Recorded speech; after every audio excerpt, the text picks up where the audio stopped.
చాలా మందికి ఒక డౌట్, లైఫ్ లో సక్సెస్ అవ్వాలంటే ఏం చేయాలి, మనం కోరుకున్నట్టు జరగాలంటే ఏం చేస్తే జరుగుతుంది అనేది ఒక పెద్ద సందేహం. చాలా మంది రాసుకుంటారు ఇది చెయ్యాలి అది చెయ్యాలని, కానీ టైం అనేది వెళ్ళిపోతా ఉంటుంది, కానీ వాళ్ళ లైఫ్ లో వాళ్ళు కోరుకున్నవి కనపడవు, జరుగుతున్నట్టు కనపడవు. అసలు సక్సెస్ అది ఏదైనా కావచ్చు, ఎటువంటిదైనా కావచ్చు, అవ్వటం అనేది ఎలా? సక్సెస్ అనేది ఒకటైతే నేను చెప్తున్నాను, సక్సెస్ అనేది ఎప్పుడూ కూడా వెంటనే రాదు. వెంటనే రాదు.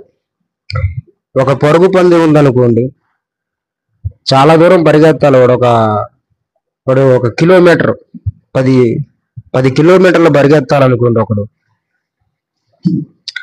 ఆ 10 కిలోమీటర్ల దగ్గర రిబ్బన్ కట్టారు, మనం వెళ్ళి దాన్ని దాటినప్పుడు మనకి విజయం అనుకోండి.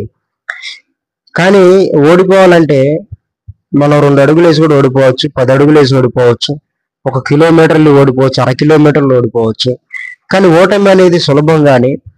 కానీ విజయం సాధించాలంటే మాత్రం తప్పకుండా అందరికంటే ముందుగా 10 కిలోమీటర్లు పరిగెత్తాల్సిందే. కానీ సక్సెస్ అనేది ఎప్పుడూ కూడా ఓటమి వచ్చినంత సులభంగా రాదు. ఓటమి అనేది సులభం, మనం ఏదైతే అనుకుంటామో దాన్ని సాధించకుండా కూర్చుంటే చాలు ఓటమి వచ్చేసిద్ది. కానీ సక్సెస్ అనేది మాత్రం రావాలి అంటే తప్పకుండా మన ప్రయత్నం, పోరాటం అనేది ఉండాలి. చాలా మంది ఏం చేస్తున్నారంటే కొన్ని విషయాలు, కొన్ని ప్లాన్స్, కొన్ని గోల్స్ పెట్టుకుంటారు, కానీ ఆ గోల్ నెరవేరినట్లుగా, ఆ గోల్ సాధించినట్లుగా వాళ్ళు ప్రయత్నం చేయరు.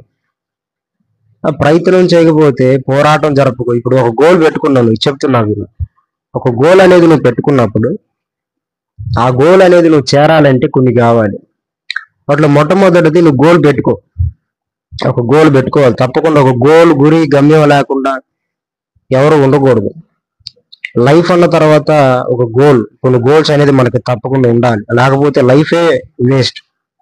తిన్నాను, లేచాను, మళ్ళీ నిద్రపోయాను, మళ్ళీ తిన్నాను, లేచాను, ఆ మాత్రం గాడికి ఇంకేముంది లైఫ్ లో? కొన్ని లక్ష్యాలు మీకుగానే పెట్టుకోండి. ఇప్పుడు లక్ష్యాలు పెట్టుకున్నారు కొంతమంది, ఇప్పుడు పెట్టుకోని వాళ్ళు.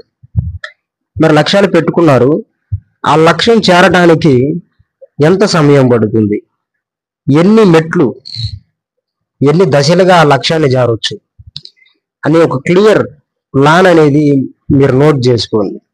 ఒక డయాగ్రామ్ నోట్ చేసుకోండి. ఆ లక్ష్యం చేరటానికి ఒక 100 రోజులు పట్టిద్ది అనుకోండి.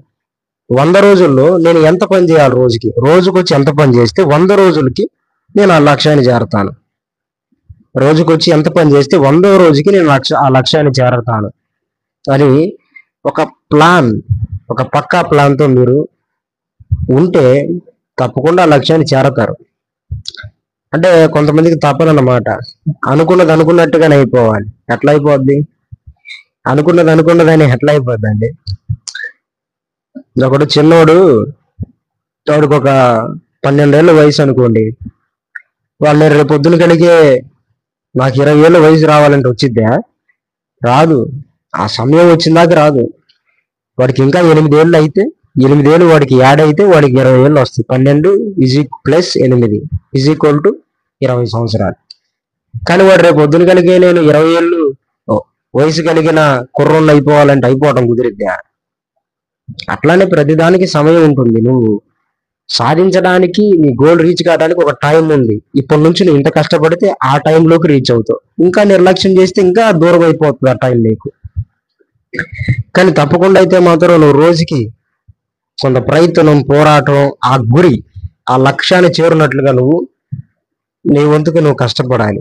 ఇంకోటి వచ్చేసిందంటే సమయాన్ని పోనీ మాకండి. టైం అనేది వేస్ట్గా పోనీ మాకు. నీ టైం ఉంది, ఖాళీగా ఉన్నావు. మరి ఎందుకు ఖాళీగా ఉన్నావు? నీకు లక్ష్యం ఉంది కదా ఒకటి, ఆ లక్ష్యాన్ని చేరున్నట్లుగా నువ్వు కష్టపడు. టైం పోనీ మాకు. టైం అనేది లైఫ్ అన్నమాట. నీ జీవితాన్ని వేస్ట్గా పోనీ మాకు. టైం పోనిస్తూ ఖాళీగా కూర్చుంటూ ఏదో పథకాలు రాసుకుంటే ప్రయోజనం ఏముంది? లక్ష్యాలు రాసుకుంటే ప్రయోజనం ఏముంది? కాదు కదా. కష్టపడాలి. మొట్టమొదటిది వచ్చేసి ఏంటంటే ఒక గోల్ ఉండాలి. రెండవది వచ్చేసి ఏంటంటే ఆ గోల్ క్లియర్ గా ఎన్ని రోజుల్లో చేరగలుగుతామో ఒక ప్లాన్ ఉండాలి. మూడోది వచ్చేసి ఏంటంటే ఆ గోల్ చేరటానికి ప్రతిరోజు నీ ప్రయత్నం నువ్వు చేస్తూనే ఉండాలి. కానీ ఓపిక అనేది కూడా ఉండాలి. ఓపిక ఉండాలి తప్పదుగా. ఎందుకంటే ఒక టైం అనేది పడుతుంది. కాబట్టి ఈ విధంగా మనం ఒక గోల్ రీచ్ కావచ్చు.